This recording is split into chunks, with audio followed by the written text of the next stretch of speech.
قال الیس هذا بالحق. الله متعال امی مردمایی که انکار از روز آخرت میکرد الله برشان میگه آیا ثابت نیست، واقعیت نداره؟ قالوا بلا و ربنا، میگه بله چرا نه، و ربنا قسم به پروردگار ما. قال الله میگه خود شما در دنیا میگفتی که ما گیاواره پیدا میشیم پس فنا میشیم، شما بودی که میگفتی و ما نحن بمبعوثین، ما پس دوباره زنده نمیشیم، همین گپا رو نمیکردی؟ یا بیخی عقیده زیر داشتی که میگفتی ما بس زنده نمیشیم، یا تمام عمر فقط دنبال دکانک و مترکت بودی، یک روز برای آخرتت هیچ کار نکردی، روزمو کمال بیگاه میکردی، در بیگاه خوردن قطعی اهل و عیال میخوردی، در دیگه سبب باز دویدن، نه نماز نه روزه نه احساس آخرت، ناگهان در مترکت چپه شدی، کشته شدی، در دکانکت فشارت بالا شد، خلاص. کجا بود آخرت؟ در یادت آمد؟ تو هیچ فکر نمیکردی که من کدام انسان هستم، کدام طرف روان هستم، من سیر خود دیگه هم در درجه تکامل میرسم یا نه که ختم شد؟ کجا میروم؟ قال فذوقوا العذاب، الله متعال میگه بچش عذابه بما کنتم تکفرون، به سبب ازی که مسلسل شما انکار میکردی، نمیپذیرفتید، دلایل میآمد. الله اکبر. مسلسل انکار چرا میگه؟ هر بهار که میشه ما میبینیم گیاه ها را، در زمستان کلی درخت ها را میبینیم خشک است، هیچ پرورش تربیت نداره، نمو نداره، بهار میشه یک دم درخت ها گیاه ها پس نمو را شروع میکنه. همه ساله برای تو انسان الله متعال مسئله بس بعد الموت برات نشان میده که انسان اینمی گیاه را بی بوته را بی مرده، هیچ چیز نیست، تخم انداخته شده در زمین خشک، هیچ چیز نیست. وقتی الله باران میکنه تخمک خشکک است، باران میکنه زمین نرم میشه، تخمک نرم میشه، دو کف میشه، میبینی تیغه گگو سر میزنه گیاه میشه، برگا میگیره، گلا میگیره، میوه ها میگیره. هم مساله بری تو الله متعال مسئله بعث بعد الموت گفته رئیس. خود تو فکر نکردی؟ تو اگر فکر میکردی بله الله متعال ما را پس زنده نمیکنه، گیاه را پس زنده میکنه، ما انسان زنده نمیکنه، انسانی که حاکم کل کائنات است، سر کل کائنات حکومت داره، این زنده نمیکنه، هر سال گیاه را زنده میکنه. قد خسر الذين كذبوا، یقینا تاوانی شدن اون کسانی که کذبوا بلقاء الله، نسبت دروغ کردن به ملاقات، روبرو شدن به الله را هیچ پروایشان نبود که پیش کی پیش میشه. الله اکبر. بسیار سخت است. 4 روز قطع یک مسلمان زندگی میکنی به حیث میمان. به حیث چی؟ میمان. خب قدر و عزتی تا میکنه، چاشت و بیگاه و گوشت و پلو و میوه ها و هلکی رختی خوابت چطور شد که همه گپا یک هفته تو را نگاه کرده. از هیرات آمده ای، مریض میشه خبر میشی، نمیایید پرسانش، راستی تا بگو. دیگر روز دلت میخواه حقیقت امی آدمی که احسان قطعت کرده بود رو برو شوی؟ نه، از خجالت و شرم هیچ نمیخوای که حقیقت ازی رو برو شوی. الله متعالی که تو را پیدا کرد، تو در کابل آمدی یک هفته تو را فقط طعام پیدا نکرده بود، تو را پیدا نکرده بود، برات جور کرد، برات پیش کرد. تو همونجا دلت نمیخواه به خاطر یک موضوع. و کدام موضوع؟ چرا پرسانش نکردی که مریض شد؟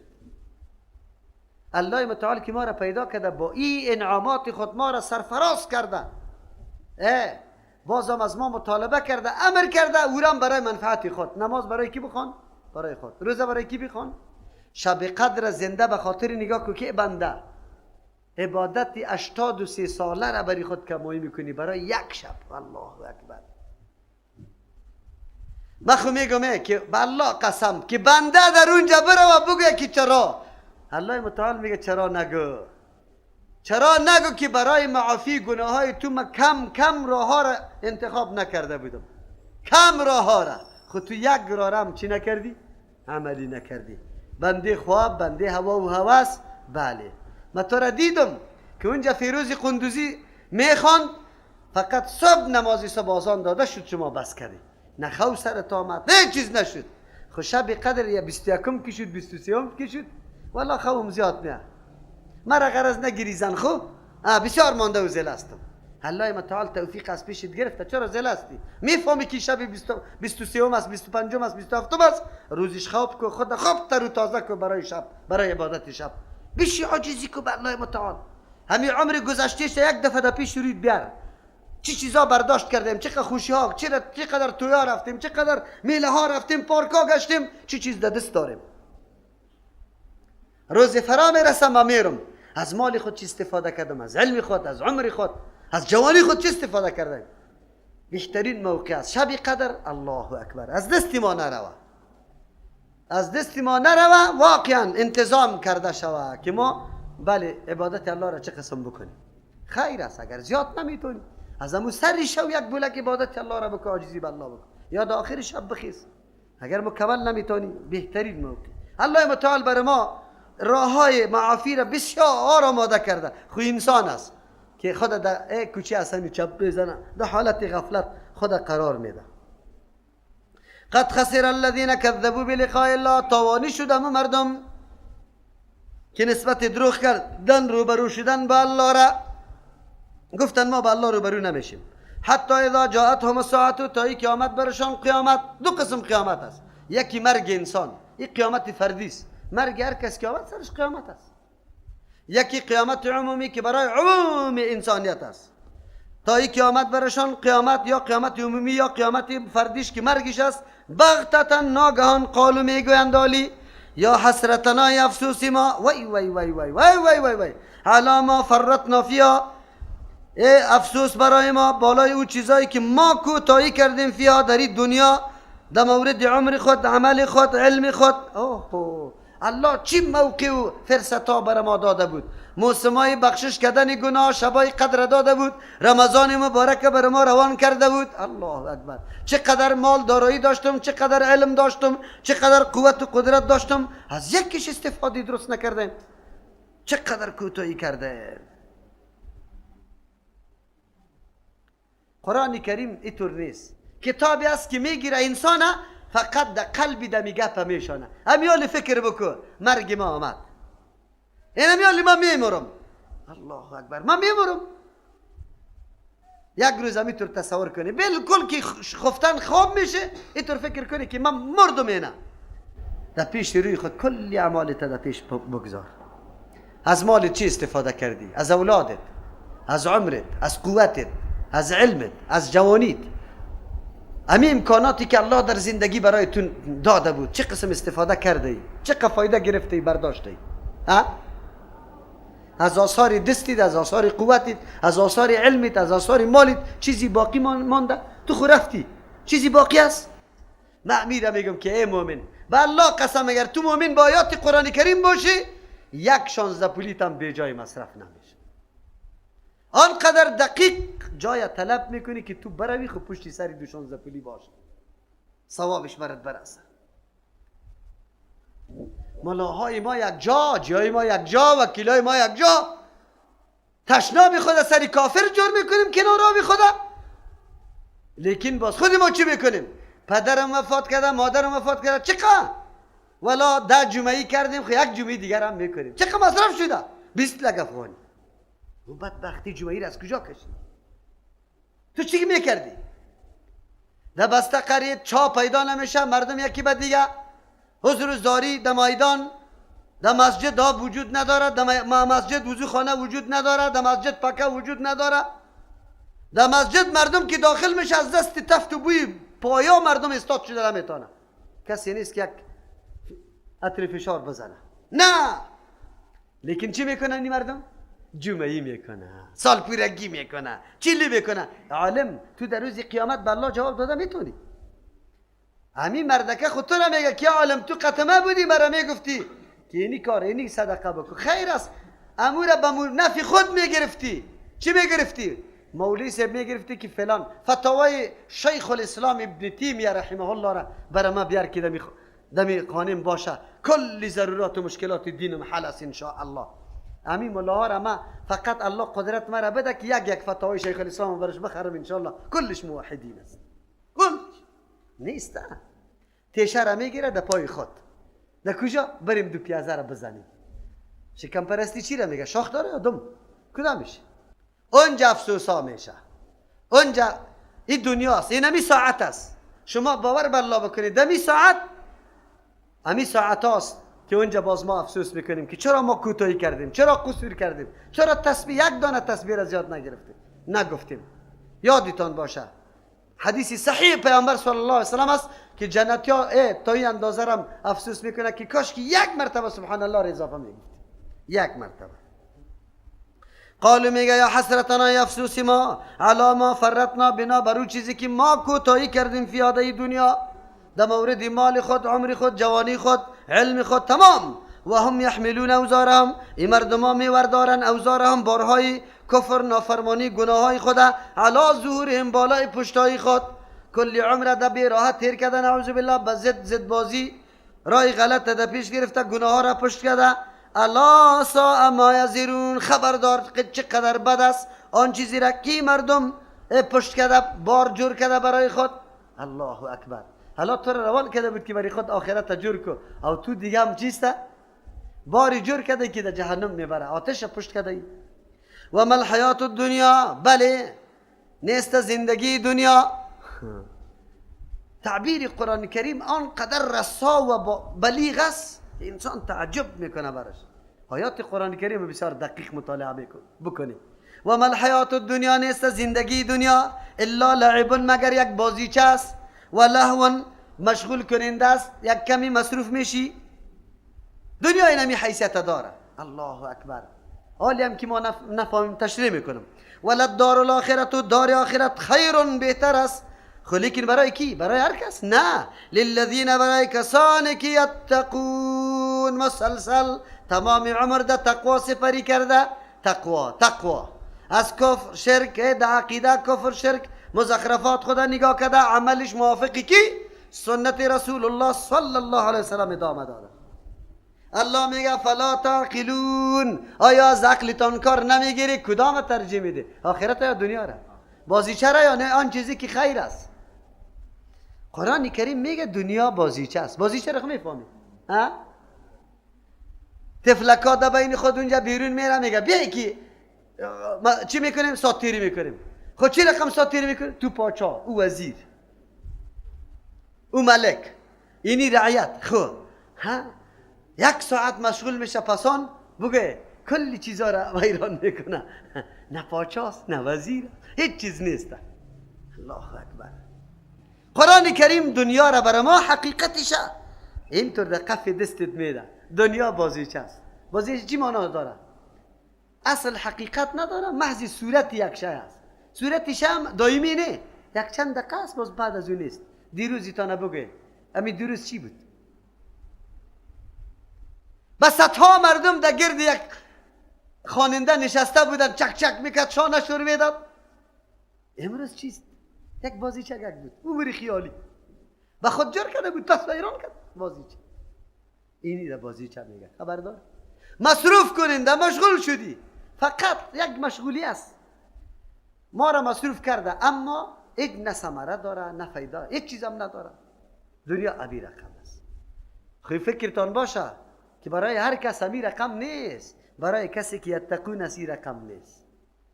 برای کس دنیا با ارزشترین چیز است، با ارزشترین چیز. هر لحظه دنیا برای ما قیمتش اصطلاح کرده بالاست. ما همی لحظه تفسیر قرآن کریم، تعلیم قرآن کریم بگوی با کل دنیا نمیدم، با کل دنیا یک ساعت تفسیر قرآن کریم و تعلیم قرآن کریم که الله متعال ما را توفیق نصیب بکنه و در غم و اندوی ملت مظلوم خود باشم که چرا عقیده توحید فرا نگیرم. نه غمم زندگی خودم است، نه غمم خانه خودم است، نه غمم پشت توشک و بالش توی گپای خودم است. غمم است که برادر مسلمانم در جنت بره نه در جهنم. عقیده توحید فرا بگیره و از شرک نجات پیدا بکنه.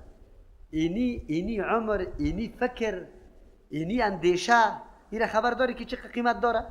بگه دنیا هم که طلا پرشه قطعا مساوی شده نمیتونه قطعی.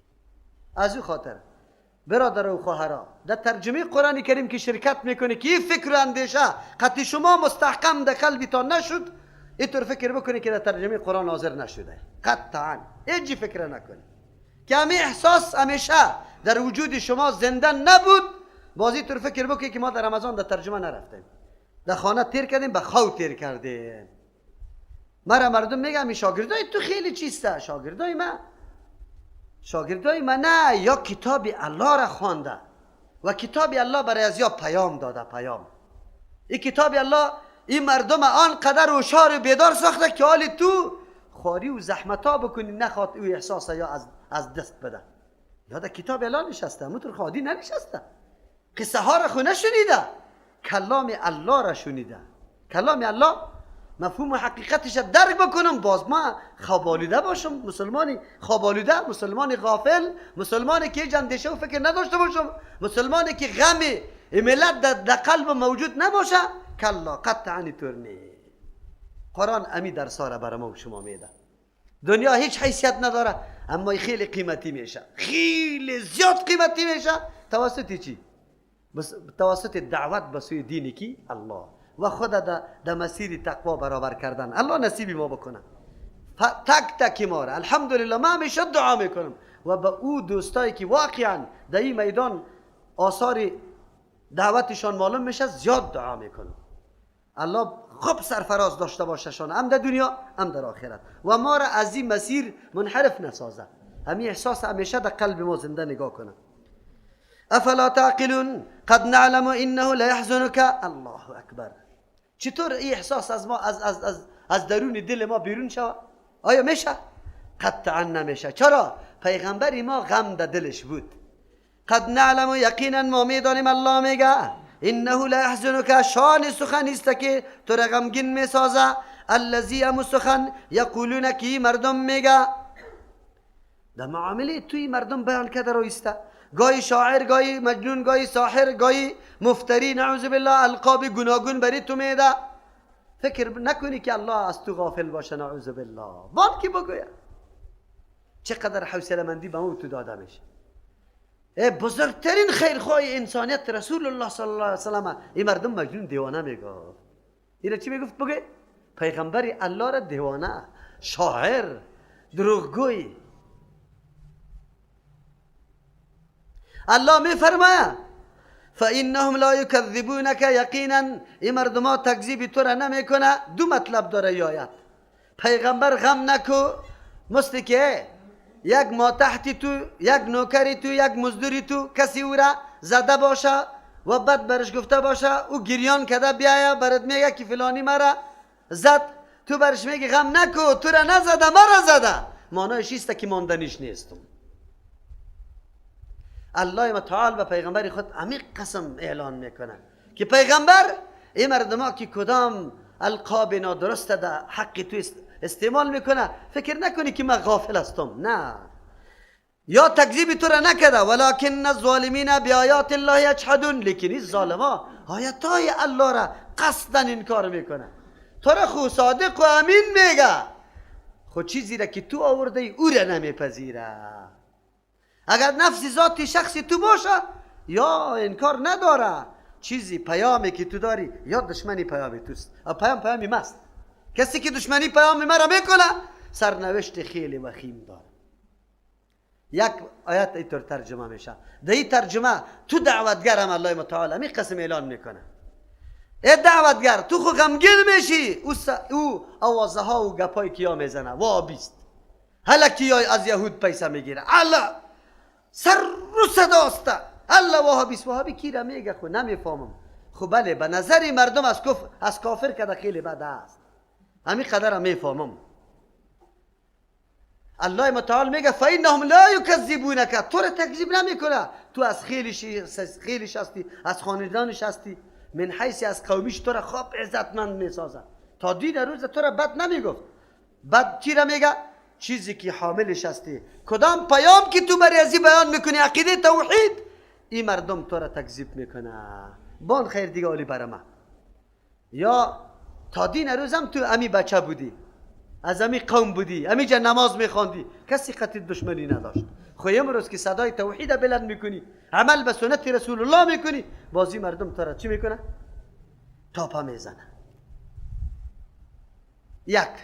دوم ترجمه قد نعلم انه، یقینا ما میدانیم که یقینا لا یحزنک غمگین میسازه تو را پیامبر صلی الله علیه وسلم الذی و سخن یقولون که مردما میگه فانهم لا یکذبونک یقینا لا یکذبونک تو را مستقیما تکذیب نمیکنه تو را تکذیب نمیکنه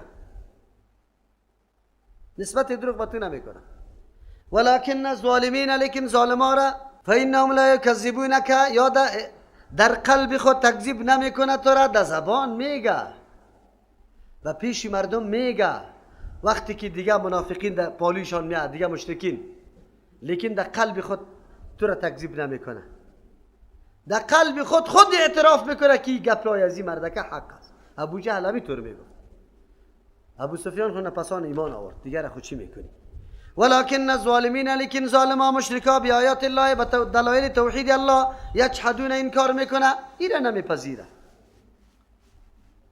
کدام را اختیار کنه انسان پیامبر علیه السلام کوواری استوار بود ما تو یک کلمه وهابی میگه بیگاه در خانه میایم نان دل ما نمیشه زن میزنیم اولاد او طرف میکنیم خیرت است والا مرا در راه میگه که تو وهابیستی برای ما زنگ میزنه مولوی صاحب ما چی کنیم برای ما وهابی میگه خب مولوی صاحب چی کنه دغم تو مولوی صاحب دغم احمد مولوی صاحب محمود مولوی صاحب کی برس ها آفرین در جگر و حوصله رسول الله تو یک لقب برات نسبت شده او لقب افتخار است وهابی منسوب به سوی وهاب صفت الله آلی خود گرفتن نمیتونی و به جان پیامبر صلی الله علیه و سلم الله متعال دعوتگرای حق و انبیای خود چی توصیه میکنه ولقد کذبت رسول یقینا نسبت دروغ کرده شده به بسیاری پیغمبرا تو نیست که پیغمبر آمده قوم را خواه پذیرایی کرده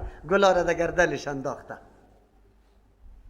من قبل که پیش از تو چی کرده پیغمبرا فصبروا صبر کردن کنترل کردن نفس خدا تن ندادن به اعتراضات انتقادات مردم به شایفگنی مردم به پروپاگاندی مردم هیچ خیالم نکرده که چی میگه فصبروا صبر کردن علی ما کذبوا به آن چیزی که نسبت دروغ بر ازیا کرده میشه به اون نسبتای دروغ یا صبر کردن هر قدر که مردم یارا میگفت اگه مجنون شاعر هر چی میگفت و اوذو تنها تکذیب نی تو خود تنها یک وابی او را از کلکین سر کشیده همین قدر گفت وابی یک یا دومی چی میگه که تو را ببینه که طرف تیر میشی زنی پدری وابیاره یک قدر زیاد شده دی کابل کی پرسان نک اصلا تو را میگه خود جرأت نمیتونه که پس دور بخوره در راه تو خار بکاره جرأت نمیتونه که سری در وقت سجده پای در سری گردنت بگذاره و هیچ کس هم نباشه که در فریادت برسه